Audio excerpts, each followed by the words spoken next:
चलो तो भाई क्लास 9 की इंपॉर्टेंट क्वेश्चन की सीरीज कंटिन्यू करते हैं। आज इंपॉर्टेंट क्वेश्चंस देखेंगे चैप्टर 5 के और फटाफट से एग्जाम में जाके आउट ऑफ स्कोर करके आएंगे, और जिससे कि सब लोग हैरान हो जाएंगे कि भाई तूने साइंस में जैसे हार्ड सब्जेक्ट में आउट ऑफ मार्क्स लाए ही कैसे। तुझे एक सीक्रेट बोल देना कि दी विद सॉल्यूशंस ये चैनल है, उस चैनल पे जा, उसको सब्सक्राइब कर और तुझे सारे इंपॉर्टेंट क्वेश्चंस 9th स्टैंडर्ड के मिल जाने वाले हैं। तो चलो फटाफट से वीडियो को स्टार्ट करते हैं। तो सबसे पहले देखो, हमारे 4 सेक्शंस होते हैं, that is long answers, short answers, numericals और एमसीक्यूज। इस वाले वीडियो में आपको 4 मार्क्स से लेकर 1 मार्क तक का हर एक इंपॉर्टेंट क्वेश्चन मिलने वाला है। तो वीडियो को पूरा एंड तक देख। ओए सुन, मैं तुझसे बात कर रही हूँ, वीडियो को पूरा एंड तक देख जिससे कि तेरा फायदा हो जाए, ठीक है। देखो सबसे पहला क्वेश्चन लेंगे हम लॉन्ग आंसर्स के, ठीक है। लॉन्ग आंसर का पहला क्वेश्चन आ सकता है, that is explain the Arrhenius theory of acids and bases with example. यानी कि ये जो महाशय थे, इनकी थियोरी क्या थी एसिड और बेस पर, वो आपको बतानी है और हाँ, उसको आपको एक्सप्लेन भी करना है। दीदी ये क्वेश्चंस कितने मार्क को आएंगे? ये क्वेश्चंस आपको आएंगे 3 से 4 मार्क को। 3 मार्क को अगर आ रहा है तो आपको 6 पॉइंट लिखने हैं, 4 मार्क को आ रहा है तो आपको 8 पॉइंट्स लिखने हैं, जिससे कि आपको फुल मार्क्स मिल जाए। Next second, that is describe the neutralisation reaction. Neutralisation process क्या होती है, इसके पहले आपको ये समझना पड़ेगा। अगर किसी भी चीज में एसिड का प्रमाण ज्यादा है तो हम वहां पे मिक्स करते हैं, दैट इज बेस। और एसिड और बेस जब इक्वल क्वांटिटीज में आते हैं तो वो बन जाता है, दैट इज न्यूट्रल, ठीक है, वो बन जाता है न्यूट्रल। ये चीज आपको सबसे पहले समझनी चाहिए।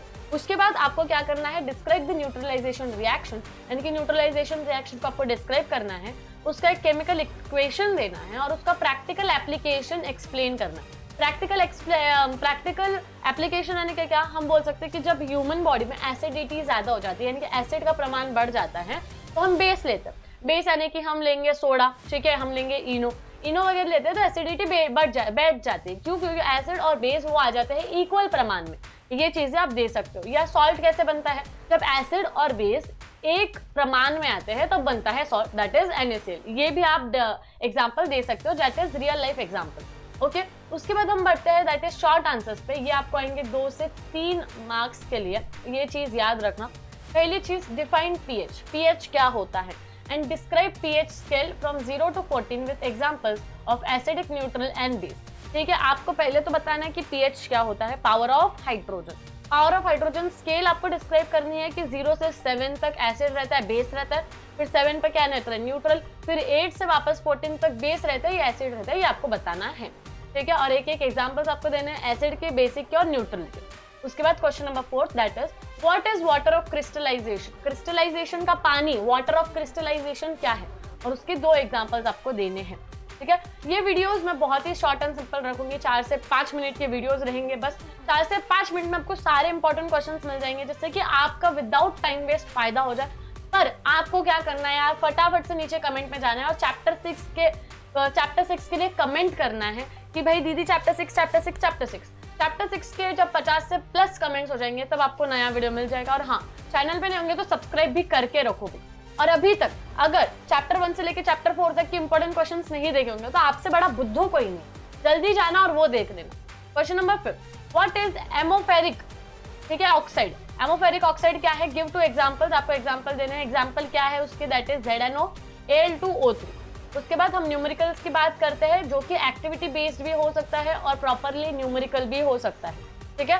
Question number 6, calculate the molarity of solution made by dissolving 1.5 mole NaOH in 2 litre of water. Solution, आपको मोलारिटी का फॉर्मूला लगाना है और मोलारिटी के फॉर्मूले में ये वैल्यूज पुट करना है। नेक्स्ट जो आ सकता है, दैट इज एक्टिविटी टाइप भी आ सकता है, प्रॉपर न्यूमेरिकल में भी आ सकता है। दैट इज लेमन जूस, उसका पीएच कितना है, approximately 2.2 is added to water. Predict how the pH changes and why. अगर मैं एक आपको बोलूँ कि जो नींबू का रस है जिसका pH वैल्यू अप्रोक्सीमेटली 2.2 है, उसको पानी में डालो तो क्या होगा, pH वैल्यू कैसे चेंज होगा और क्यों चेंज होगा, ये आपको बताना है।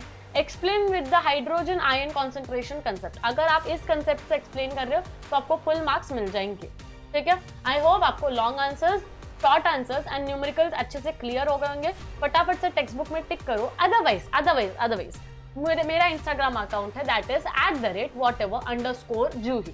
उस पे जाओ और फटाफट से फॉलो कर दो और मुझे DM में बोलो कि दीदी PDF चाहिए 9th स्टैंडर्ड की। मैं आपको सारे पीडीएफ्स भेज दूंगी, ठीक है। तो without time wasting your time जो फटाफट से जाओ और मुझे इंस्टाग्राम पे फॉलो करो। तो अब हम बढ़ते हैं दैट इज हमारे प्यारे एमसीक्यूज, ठीक है। Universal indicator shows the blue colour when pH is greater than 7, तब हम क्या बोलते हैं कि यूनिवर्सल इंडिकेटर जो है वो ब्लू कलर बताता है। ब्लू कलर का मतलब बेस होता है। और जब यूनिवर्सल इंडिकेटर हमें बताता है pH is less than 7, तो वो बढ़ता है रेड कलर के पास, दैट इज एसिड के पास, ठीक है। Next, when copper sulfate crystal CuSO4 into PH2O are 5H2O are heated, they lose water. This phenomenon is called, जब कॉपर सल्फेट क्रिस्टल्स हीट होते हैं तो उनमें से जो पानी होता है वो निकल जाता है, लूज कर देते हैं वो वाटर को, यानी कि H2O को। तो इस फिनोमिनन को हम क्या कहेंगे? पानी जब भी निकल रहा है तो हम उसे कहेंगे that is dehydration, that is removal of water of crystallisation, ठीक है। सो आई होप आपको सारे क्वेश्चंस एकदम अच्छे तरीके से मिल गए होंगे, ठीक है। अगर अभी तक वीडियो को देखा है तो फटाफट वीडियो को लाइक करो, क्योंकि ये आपकी जिम्मेदारी है, ठीक है, कि लाइक करना है, कमेंट करना है, शेयर करना है, और चैनल बने होंगे तो सब्सक्राइब भी करना है ऐसे ही नए नए वीडियोस के लिए। देखो, साइंस 1 के 5 चैप्टर्स हो गए हैं, इसके बाद मैं लाऊंगी साइंस 2 के 5 चैप्टर का क्वेश्चन, और उसके बाद मैथ्स का स्टार्ट करेंगे। पर अगर आपको स्टार्टिंग मैथ्स से चाहिए होंगे तो आप मुझे ऐसा कमेंट बता दो कि दीदी साइंस 2 नहीं, पहले मैथ्स ले लो, फिर हम मैथ्स ले लेंगे, ठीक है। तो फटाफट नीचे जाके कमेंट कर दो, ठीक है, प्यारे प्यारे से कमेंट कर दो, मुझे भी अच्छा लगना चाहिए ना यार। फटाफट से कमेंट कर दो, चैनल पे नए होंगे सब्सक्राइब करो। मिलता है नेक्स्ट वीडियो में, टेक केयर, बाय एवरीवन। #धमाका मचाना है।